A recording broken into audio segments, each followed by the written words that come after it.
So I think I wanted to reflect a little bit on what actually allows us to sit here today and reminisce about so many great things that have happened, as well as to talk about the visions that all of us have about sort of the future of networking in North Carolina. And I think that history strongly revolves around the right targeted investments by the state in creating organizations like MCNC, in General Assembly and the 3 universities here in the Triangle creating RENCI together as the focal points for kind of aggregating the research ideas and giving the researchers the necessary resources to actually advance the state of the art.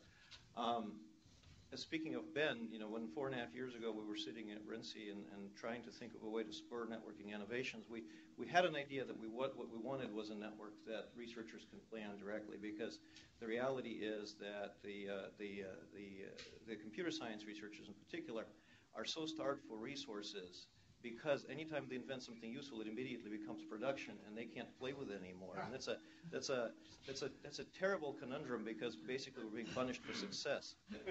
So we were sitting and thinking about what we wanted to do, and it's actually Alan Blatecki, who I think most of us know, a good director of OCI, that came up with the name BEN, Breakable Experimental Network. It had a good ring to it, but we were worried that breakable had kind of a wrong tone to it. So every time now we talk to vendors particularly, and we say, well, we could put your equipment in something called Breakable Experimental Network. They kind of scratch their heads and say, we don't know that we want our name associated with something that's called breakable. And then we have to launch into a very long explanation of what we actually mean. Breakable as in you can break it if you want to, not because it breaks so often because it's poorly designed. But those investments, the creation of Ben, as Tracy has alluded, allowed us to launch into a whole number of projects and programs that have essentially put North Carolina on the map. I mean, it was, in a way, very convenient that the Genie initiative funded by the NSF came around at the same time. And when we came to essentially to talk about it, we've said, well, basically, we kind of have a mini Genie here already. We're ahead of you. And we've been trying to maintain that lead in Genie ever since. And I think we've been successful with help from Jeff and other faculty in the universities here in North Carolina. So, our current project is a testbed called ExoGenie that we are deploying across the country. We're now have gone beyond the borders of North Carolina, the state of North Carolina. We will be deploying these, what they're called Genie racks, the racks of computational power storage connected to high bandwidth, low latency networks, such that experimenters can take advantage of that infrastructure and not be quite as starved for resources as I've talked about a minute ago. But to bring up Bob Metcalf one more time, he said something very interesting about 1974. He said, all networking is inter-process communication, which is really a geeky way of saying the value of networking isn't in the moving of the bits. The value is of whatever it is the bits that do when they get to where they're going. So at RENCI, we recognize this, and of course the often repeated term nowadays is big data, right? Many disciplines have now come to a conclusion that they are able to generate raw data from their findings a lot faster than they can actually process it. And they have to find ways of storing it, annotating it, and processing it. And of course, you can't have big data without big networks, right? That's just a truism that will not go away. And so I think we're positioned very well in participating in these various big data activities that relate to health, biogenomics, climate science, various computational sciences, chemistry, physics, astronomy. And we at RENCI, with help of researchers from around the country and around North Carolina, are participating in many activities like this. One of the recent initiatives that RENCI has launched is a National Consortium for Data Science, which is a private-public partnership, as again mentioned several times today, that looks at the science of cyber infrastructure when it relates to big data. What does it take to store big data? What does it take to manage big data? What does it take to move big data? So all these problems are open, and I'm actually very excited to be in North Carolina and work at RENCI and work with MCNC and have their help in creating the infrastructures that we want that pave the way for what we think may be the future cyber infrastructures for big science, which would, as Joe had put it, improve the human condition. So.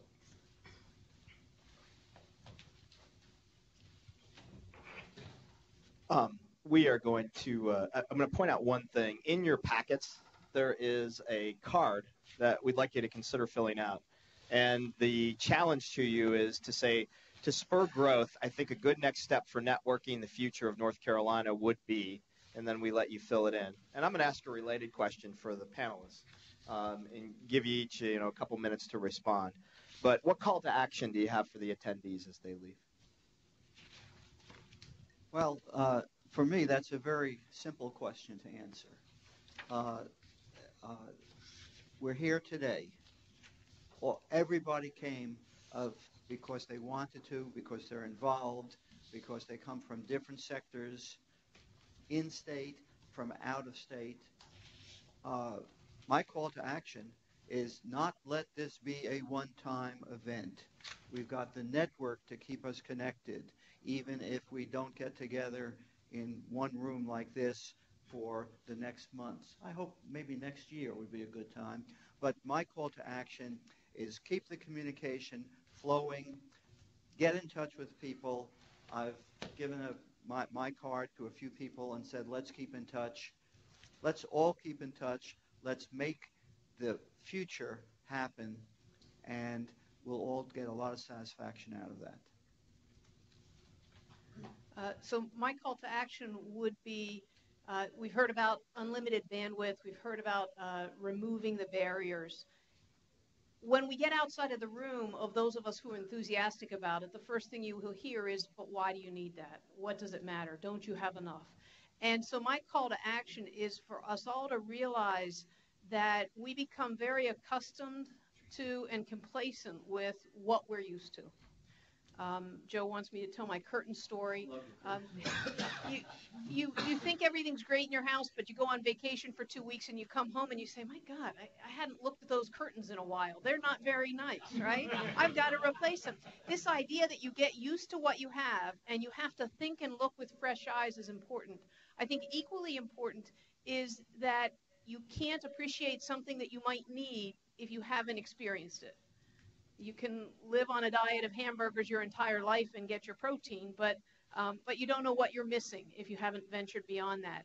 And so my call to action would be for all of us in the room to demand from whomever we get our networking and use our services, be that commercial providers, be it our landlords, be it our employers. Demand more networking than you can even imagine what you would do with. Because it's from our CIOs. let me retract. Jeff's already got me over a barrel on that one. Yes. So demand more networking access than you can imagine using, because it's only through having that access that we will start to experiment and explore in the ways that will take us to that future we need to move to. Yeah, I think I'd agree with that very much. You know, I talked about the idea of having unlimited bandwidth and, having that as a foundation for spurring innovation. I was really intrigued particularly by Glenn's presentation because, we often kind of forget about the applications, those of us that have our head in the networking world. And I think it's really important to see those kinds of potentials. And I guess my call to action would be very similar to Tracy's. Unfortunately, she kind of stole a little bit of thunder. Is really to say, look, there's what's available oftentimes in the U.S. in general is really not sufficient for the kinds of applications and the kinds of progress that we're talking about in the room today. You know, it's really interesting. I heard a recent discussion with Andrew Ng, who's one of the founders of Coursera, probably the leading MOOC, as I mentioned, the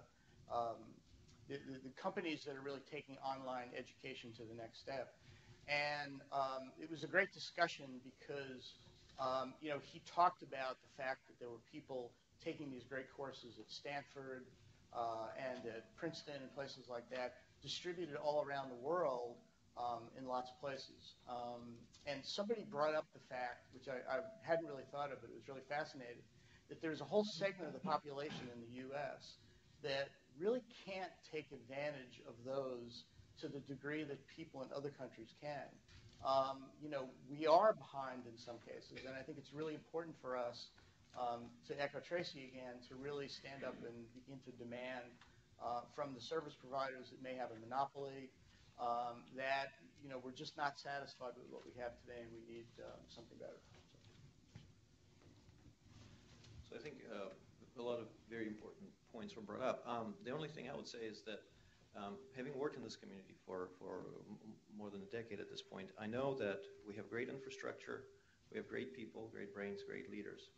I think one of the things we may work on is marketing ourselves better.